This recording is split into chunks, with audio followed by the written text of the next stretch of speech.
O assunto hoje é uso voluntário de proteção respiratória. Muitas empresas fazem a utilização de proteção respiratória e fazem entrega de proteção respiratória para uso voluntário por parte dos seus colaboradores.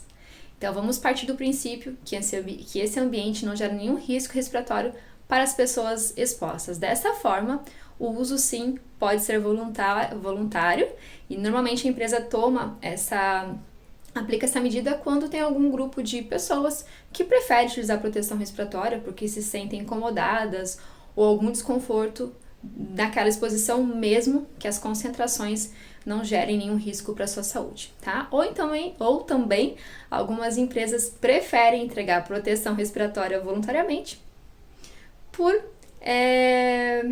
estratégia, né? Deixam isso ao gosto dos seus usuários, né? Por decisão dos seus usuários. Então, esse vídeo eu só quero fazer um alerta para vocês em relação a isso. Mesmo que o uso seja voluntário, a empresa precisa arcar com algumas responsabilidades. Jorge, eu preciso de um PPR completo para essa situação? Você não vai precisar de um PPR completo, mas se você der uma lida no PPR da Fundacentro, você vai encontrar algumas responsabilidades.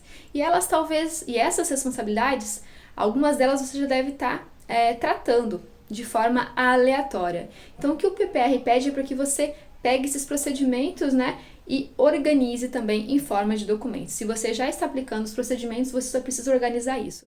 Por que nós precisamos, então, arcar com algumas responsabilidades? Porque, pelo ponto de vista do PPR, a primeira preocupação é garantir que o uso do respirador, por si só, não tenha nenhuma influência sobre a saúde do trabalhador.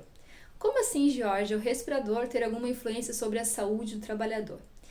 Porque a utilização da proteção respiratória, seja no modo pressão positiva ou negativa, pode trazer pequenas alterações no nosso sistema respiratório, alguns reflexos no nosso sistema. Mas para um indivíduo normal, sem nenhum histórico, isso não é sentido e nem percebido, tá? Não tem nenhuma influência, né? Nenhuma consequência, ok? Então, por isso, a avaliação médica é um procedimento obrigatório.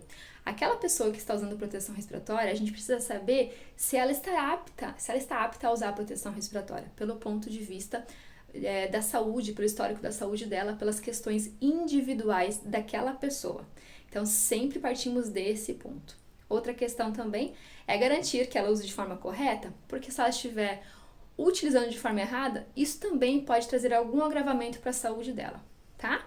Então, são princípios da proteção respiratória que a gente começa a perceber que não é só entregar proteção respiratória, que mesmo no uso voluntário a gente precisa garantir e criar condições para que isso seja feito de forma correta, de modo a não piorar nenhuma situação, não trazer nenhum malefício ao usuário da proteção respiratória. Entre as obrigatoriedades estão instruir o usuário em relação ao uso correto, higienização, guarda e conservação.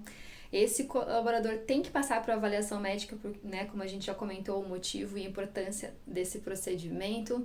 Os equipamentos têm que ser de boa qualidade e também deve ser feita a seleção correta para essa situação, mesmo que seja de forma voluntária. E esse usuário precisa entender a limitação desses equipamentos. E outra coisa que também é obrigatória, para sua surpresa, ou para a maioria das pessoas, é que para casos de uso voluntário também é exigido que o usuário faça a barba, que não apresente pelos faciais na região de vedação do respirador. Dentre as atividades obrigatórias a ser cumpridas para o uso voluntário, a única atividade que não é mencionada no PPR é a execução do ensaio de vedação, tá?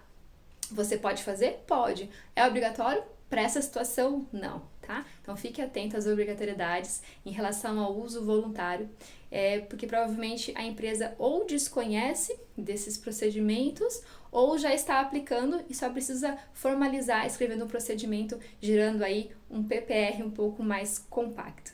Espero que esse vídeo tenha sido importante para você e que você possa agir de forma correta em casos de uso voluntário de proteção respiratória. Nos vemos no próximo vídeo.